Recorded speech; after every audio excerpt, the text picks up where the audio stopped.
प्रिय दर्शकों ओम नमः शिवाय।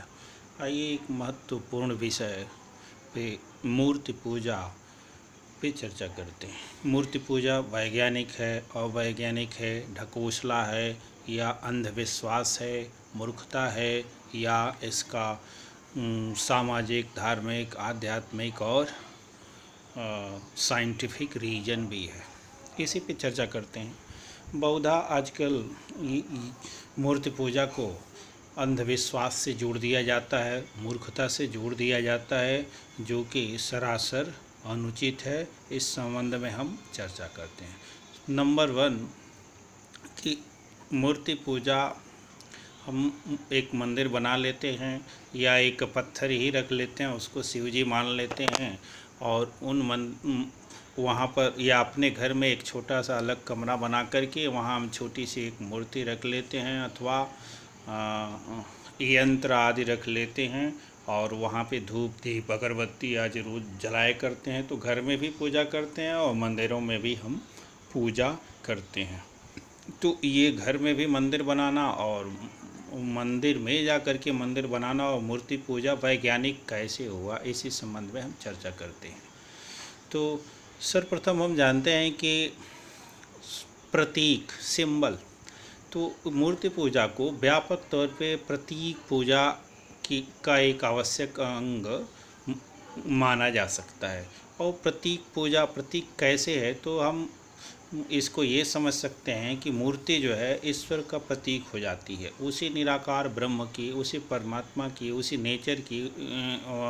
नेचर की अधिष्ठाता की, और जिसे निराकार कहिए, जो सबका नियंता है, उसको हम एक प्रतीक के रूप में मान लेते हैं। वही प्रतीक हमारा एक पत्थर है या कोई यंत्र है, कोई देवता का चित्र है, और तो वो हो गया प्रतीक।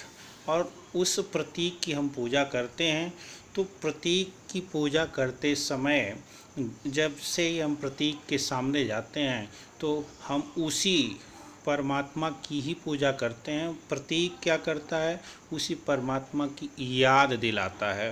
प्रतीकों से ये सहजता हो जाती है व्यक्ति की कि जैसे ही प्रतीक के पास जाएगा और वो मान चुका ही है कि यही परमात्मा है, तो इस कारण सहज ही वो वहाँ पर जाकर के शांत हो जाएगा और वो सहज ही अपने सुख दुख और को भूलते हुए परमात्मा में खोने का प्रयास करेगा, परमात्मा की स्मृति करेगा। नेचर कहिए, गॉड कहिए, क्या कहते हैं उसको इंग्लिश में, गॉड कहिए, अथवा मुसलमानों का अल्लाह कहिए, हिंदुओं में जो जो भी अलग अलग देवता है उनका। गणित में हम पढ़ते हैं, प्रश्नों को हल करते हैं और वहाँ पर अज्ञात से ज्ञात की ओर जब चलते हैं, जैसे समीकरण को हल करते हैं, जैसे संख्या जगत में हम प्रश्नों को हल करते हैं, तो मान लेते हैं कि माना संख्या x है, या हम मान लेते हैं एज्यूम कर लेते हैं कि suppose the number is x। तो अब वहाँ से हम आगे बढ़ते हैं और उस प्रक्रिया को करते हुए अंत में हम x को ज्ञात कर लेते हैं, संख्या को ज्ञात कर लेते हैं, तो अज्ञात राशि को ज्ञात कर लेते हैं।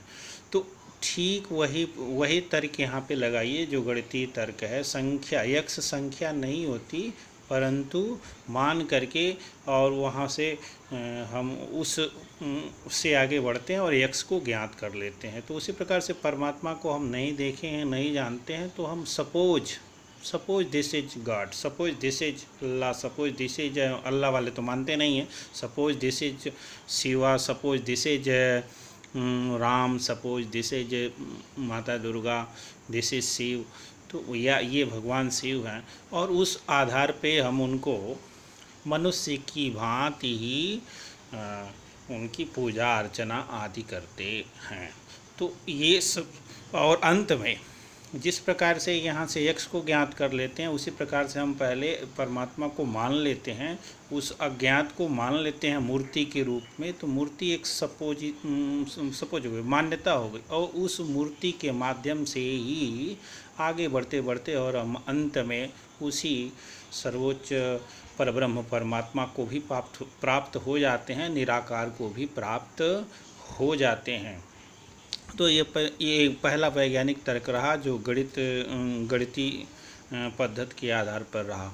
और क्या रहा? सर्वप्रथम हम तरंगों का सिद्धांत जानते हैं वैज्ञानिक जगत में, और ये हम जानते हैं कि जिस प्रकार का हम सोच रखते हैं तो हमारे मस्तिष्क से उसी प्रकार की तरंगें निकलती हैं, और हमारे शरीर की, हमारे मन के चारों ओर एक ऑरा बनता है, और हमारी तरंगें उसी प्रकार से निकलती हैं जैसे हम सोचते हैं, जैसे हमारा नेचर होता है। जैसे हम गंदे होते हैं तो हमारे शरीर से दुर्गंध निकलती है, और आसपास जो लोग भी होते हैं उस दुर्गंध से प्रभावित होते हैं। हम सेंट लगाते हैं तो सेंटों की महक निकलती है, हमारे आसपास जो लोग भी होते हैं उस सेंट से प्रभावित होते हैं। तो विज्ञान जगत में ये जो ऑरा कहते हैं, हिंदी में ऑरा कहते हैं, और इसी को वो संस्कृत में आभा मंडल कहते हैं। तो ये जो हर व्यक्ति का आभा मंडल अलग अलग होता है, ये साइकोलॉजी या विज्ञान जगत भी कहता है।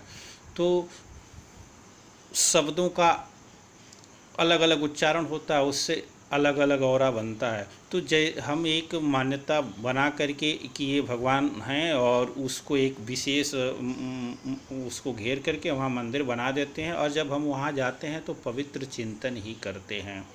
तो शुरुआत में उसकी प्राण प्रतिष्ठा आदि करके संस्कार कर ही देते हैं। अब उसी दिन से उस मंदिर में जैसे ही व्यक्ति जाता है तो अच्छा ही सोचता है, बराबर वहाँ पर रुद्राभिषेक होगा, बराबर वहाँ पे आरती होगी, वहाँ पे पूजा होगा, मंत्रों के समूह होंगे, उनका उच्चारण होगा, और वहाँ जो भी व्यक्ति जाता है तो परमात्मा की ही चिंता करता है, सांसारिक चिंता नहीं करता। इस प्रकार से वहाँ पर पवित्र चिंतन होने से एक वातावरण बनता है, और वो किरण, जो तरंगों का जो समूह है वो पवित्र होता है। फिर जब हम संसार में रहते हैं और भिन्न भिन्न परेशानियां झेलते हैं और निराश होकर के पुनः मंदिर में जाते हैं, तो जो हमारे मन में दुखित भावनाएं होती हैं, जैसे ही हम मंदिर में जाते हैं तो वहाँ की जो ऑरा होती है, वहाँ का जो तरंगों का समूह होता है, वो हमारे मस्तिष्क को प्रभावित करता है, और वहाँ से हम तरोताज़ा होके आते हैं। तो जो एक तरंग हमारे पास पहले से रहती है,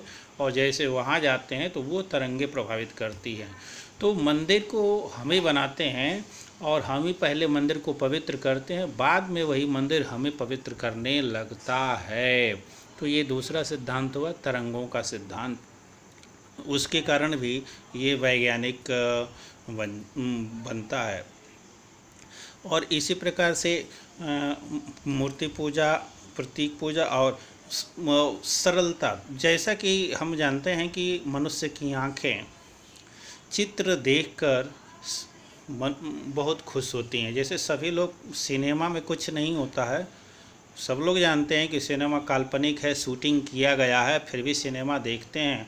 और जैसे जैसे चलचित्र चलता है, भिन्न भिन्न प्रकार की संवेदनाएं आती हैं, और कभी हम हंसते हैं, कभी रोते हैं, कभी दुखित होते हैं, कभी चिल्लाते हैं।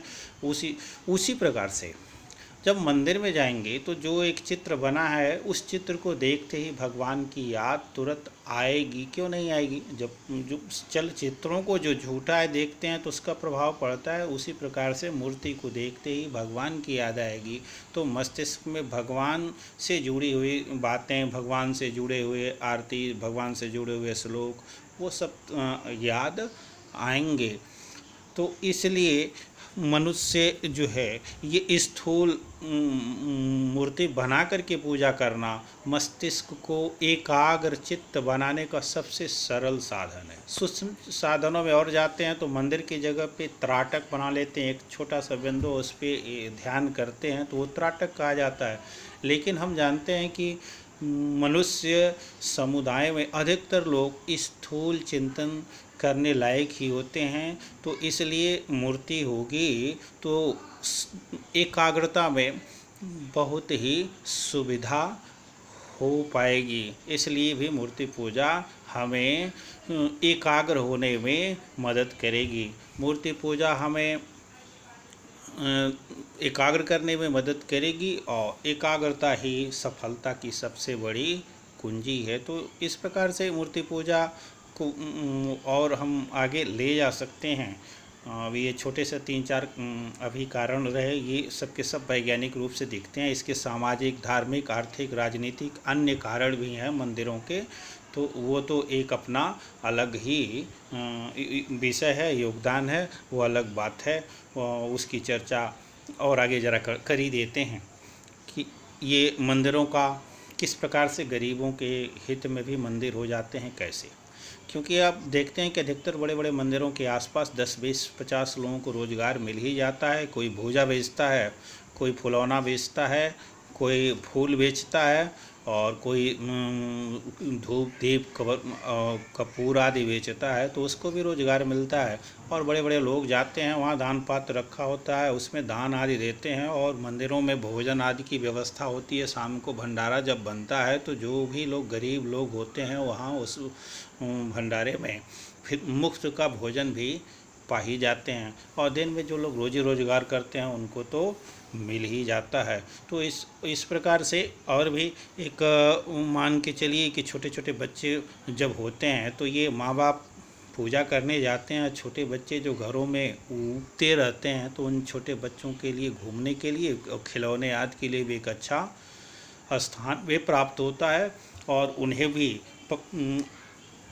कुछ अच्छे संस्कार मिल पाते हैं, तो बच्चे भी उससे लाभान्वित होते हैं और एक उनके पास भी एक संस्कार बनता है। आगे जाते हैं तो इसका राजनीतिक महत्व है, क्योंकि आज से बहुत पहले मंदिर ही जो है सामाजिक केंद्र भी हुआ करते थे, राजनीतिक केंद्र भी हुआ करते थे। क्योंकि तब छोटे छोटे राज्य थे, छोटे छोटे देश और छोटे छोटे राजा थे। और उस समय क्या होता, तो गांव में किसी भी प्रकार की मीटिंग हो, चाहे राजनीतिक हो, चाहे कुछ भी किसी भी विषय से संबंध में निर्णय करना हो, तो गांव के लोग वहीं अपनी मीटिंग आदि बुलाया करते थे, और उसी माध्यम से वो निर्णय लिए जाते थे, और गांव में सारी वो व्यवस्थाएं बनती थी। और आगे जाने के बाद हम ये भी देखेंगे कि वहाँ से साधु सन्यासी आदि घूमते घूमते गाँव में जाते थे, तो मंदिर उनके लिए आश्रय स्थान भी बनते थे। साधु आदि वहीं रहते थे, फिर गांव के लोग वहाँ जुटते थे, और उसके बाद से वहीं पे एक छोटी सी कथाएं आयोजित हो जाती थीं, और गांव के लोग उन कथाओं से लाभान्वित हो पाते थे। मंदिरों में और भी लाभ मिल पाते थे, जैसे